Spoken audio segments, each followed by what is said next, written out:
Hey, what's going on, everybody? Welcome back to another episode of Wealth Defense Radio, the podcast. I am your host, Josh Inahosa, and I am an independent advisor representative for Swan DFW, and that stands for Sleep Well at Night Dallas Fort Worth. That is Brilliant. The name of the company that puts on this podcast. And I'm here with a man who most of the time peels his oranges before he eats them. It is Hector Inahosa. 95% of the time. Yeah. I'm in a hurry sometimes. Yeah. Hector started Swan DFW about 10 years ago now, and he loves to say that he's brilliant, so we'll say that. He is a certified financial planner, which is the top mark in our industry. It is. And I am. Mm-hmm. And I'm humble. Yeah. So, first things first. Okay. What are we talking about today? You know, we've taken questions from people that are reaching out to us online, and so there's a lot of them. And the first two questions we were asked is, how do we protect from inflation? And the second one is, and probably the most important question most of us have as we near retirement, is how do we make sure when we retire we don't run out of money? So we're going to tackle those two today. Yep. Pretty frequent questions. I think most people have those questions. Yep. Whether they verbalize it or ask them or not, I think that's two of the more important ones. That's correct. But before we get into that, we do have a news story that I found kind of funny. Okay. An 8-year-old in Ohio drove an SUV on a solo Target run. Well, when you got to go to Target. You do. An 8-year-old girl took an SUV from her Ohio home and drove, 13 miles. Yikes. On her own to an Ohio Target. Which, it feels like that cannot be the first time that's happened. If she's making it 13 miles. Yeah, I remember hearing about that. That's amazing. And so I know how to solve this though. How she learned how to drive is watching her parents drive. So henceforth, we should blindfold our children when they get in the car. Yeah. Problem solved. Told you it was brilliant. Yeah, I see no way in which that could ever backfire. The girl was safe when they found her. She said she didn't hit anything except for a mailbox at some point. They always seem to put those things in exactly the wrong place. Yeah, I know. So honestly, good for her. Good way to... Well, no. Yeah, it could have been way more expensive, but yeah. Or hurt herself or somebody. Hey, man, she went on an adventure. Yeah. So. In a $40,000 vehicle. Yeah. I respect it. Okay. So let's get into our questions of the day. All right. Let's talk about inflation. Yeah. We've talked about it a little bit in the past. Yeah. But how do we know that we're going to be able to keep up with inflation, and what are some strategies to do that? Well, that's a really good question. And so we do a couple of different things. All of our financial plans have a built-in inflation rate. So the numbers start to get really big, but that's a good thing, because that's what's going to happen is things are going to cost more in 10 or 20 years than they do today. And we want to make sure that the money you're getting can still buy the stuff you buy today, even if it's more expensive. We do that two different ways. The first, one of the easiest ways to do that, one of the reasons we invest in securities or stocks, even when somebody's in their 60s, 70s, and 80s, is because it is the stock market that that's liquid, but has returns that outpace inflation fairly consistently. So we always want a portfolio that has that part in it, whether it's a 50-50 portfolio, 50 bonds, 50 stocks, or 60-40. We need a large part of our portfolio to stay in stocks so that we are outpacing inflation. Something that didn't have that, it would be a problem. And the second thing, even when we put a guaranteed income strategy, a fixed index annuity as an example, we always want the opportunity for when we start taking systematic withdrawals that it has an increasing option. whether increasing because of the portfolio performance or increasing just at the rate of inflation. So those two things combined usually gets us a portfolio, a retirement plan that's going to stay with or outperform inflation. So when we talk about inflation, that's purchasing power. That's right. You want to make sure you're, something you could buy for $1 today. Maybe $2 in 20 years. Right. So we want to make sure to bake that into. I'm sure I've never told you these things, but when I was a kid, it was $3 or $2 to get into a movie theater for a double feature on Sunday night, and popcorn was like 30 cents. That's inflation from then to now. Yeah, and you want to take that into account, because if you make, say, $100,000 a year right now, and you make $100,000 a year in 20 years, those are going to be two different amounts of... Just using some rough numbers, you will have the purchasing power of roughly $50,000. Yeah. So you're not going to be able to buy the same stuff. And at the end of the day, that's what money's for, right? Is to buy stuff. So you want to make sure your money's growing faster than prices are going up. Mm-hmm. Good point. So let's talk about the other thing. The other question that's raised, right? How do I know that I'm going to be able to have enough money throughout my life, like in retirement? That's the biggest question most of us have as we get close to retirement. Is I have these many dollars. Is that enough to make sure that if I stop working, because most of them have been working since we were 20 or 25, if I stop working, is this money going to last me?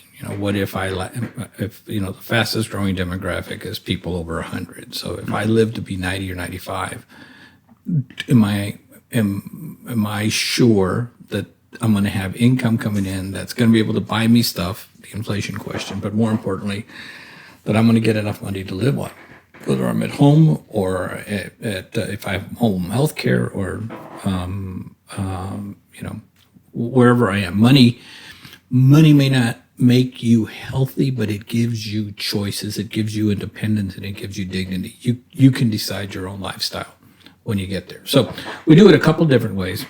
The cornerstone of all of our financial plans is a thing called a Monte Carlo. And what a Monte Carlo does is we take all of your assets and then all of your goals. And when I'm doing a goal, I use car vernacular. I say, let's do a Cadillac plan. That means let's put everything in it you might ever want to put in. And so we put in all of the stuff. And then we say, Monte Carlo is going to take what we have and run 1,000 different market scenarios, because random, because that's how the market is. Yep. You don't get a solid 5 or 6 or 7%. Mm-hmm. And it grades it. And it says, you have a probability of success of 95, 99 would be the highest. You can't get 100. We don't like to start a plan unless we're at 80% probability of success or better. Yeah. So that's the cornerstone as we do that.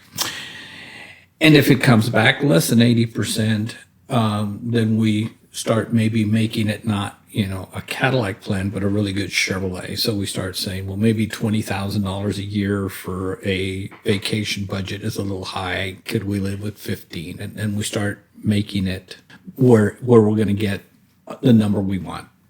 Plus 80, preferably in the mid 90s. Yeah. So I think we were talking earlier, one of the common misconceptions about retirement is I'll just save my money and stuff it under a couch or something where it's just all cash. That way I don't lose money. And by not losing money, I will basically be making money because I am not losing it. Yeah. No. So sometimes when people come to me and they go, well, all you're going to do is either tell me to work longer or save more money. And sometimes that's true, and sometimes it's a combination of the two. Hey, you got to work a couple of years longer, and you got to save a little bit more money. But you really want to know these up front when we can still make changes to your plan. You don't want to find out you're running out of money at 85, because 85, you don't have a lot of choices. So to emphasize your point, this won't make any sense to you, but we have, for you guys on YouTube, we've done a plan for Lucy and Ricky Ricardo. Do you know who they are? From I Love Lucy. Oh, very good. Yeah. And so Desi owned a nightclub. Lucy never really had a job. She did some chocolate stuff and drank some cough syrup that, she didn't really. But they were able to save some money. And but they did exactly what you said. Is they took and I think in our example we had like a $300,000 retirement money saved, and they had it all in cash because they didn't want to lose any of it. And so when we run, and for you guys just on the podcast, when we run that scenario to 94 for her and 92 for him, we have a 0 probability of success. 0%. 0%. This is what we would call not a very, very good plan. Matter of fact, this would be something we would never recommend. Oh, let's do this one. This would be, hey, we need to change something. And the very first thing we do is we start looking at how the assets are invested. And in this case, so see all the red, that's bad. What we simply did here, they didn't work longer. They didn't put more money in anything. All we did is we took that $300,000 and we reallocated it to a portfolio that still matches their risk tolerance, but has that inflation protection we talked about. That's more 40 to 45% of that is now in securities or stocks. And by just doing that, by just getting the portfolio into something that will pace with or outperform inflation, not working any longer, not saving more money, we go from a 0% to a 95% probability of success. And so that's the thing is once we understand what it is we're trying to do and we understand what all the assets are, then it gives us an opportunity to build a plan that can make sure as best we can that they're going to have enough money that will last the rest of their lives. And I tell people, if the plan is going to be short, like we were talking about, we want to know that now, because maybe you have to work 3 or 4 or 5 years part-time somewhere right now so we don't hit the retirement accounts as much. But that will, so there's a lot of options we can look at right now, and we'd rather do that now than when you're 80 or 85. Yeah.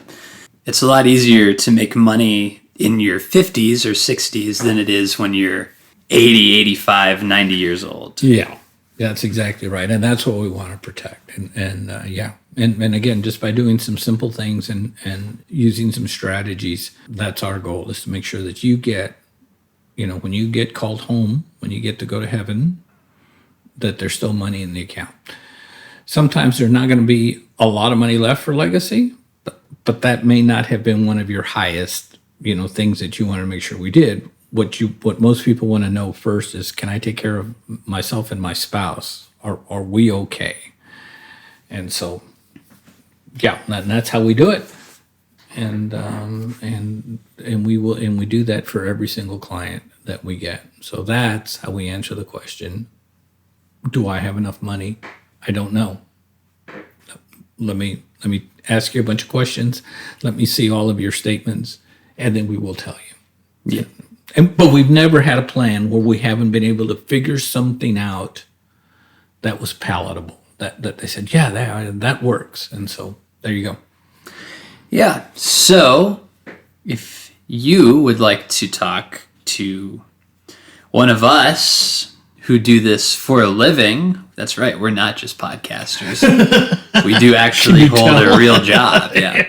We have a couple different ways that you can contact us. The first way is via phone number, and that phone number is 888-SWAN-DFW or 888-792-6339.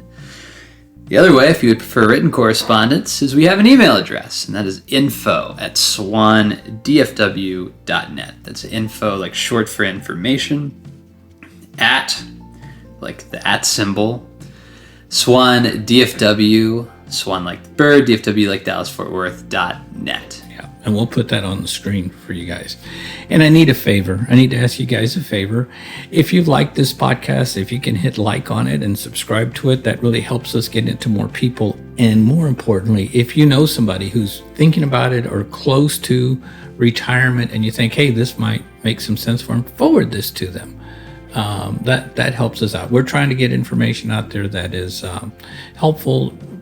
Any conversation people have with us, there's no pressure to do anything. We just want to answer questions. And we think, bottom line, our value proposition is this. If you understand how retirement planning works, how registered investment advisory things work, how the whole industry works, the more you know about that, the better chance we have of winning your business. So pass this on to somebody. We'd really appreciate it. Yep. Thank you guys for listening, and we'll catch y'all in the next one. Yeah. Thank you. God bless. The preceding content is informational only and based on information available when created. It is not an offer or solicitation, nor is it tax or legal advice. It does not consider your financial circumstances and objectives and may not be suitable for you.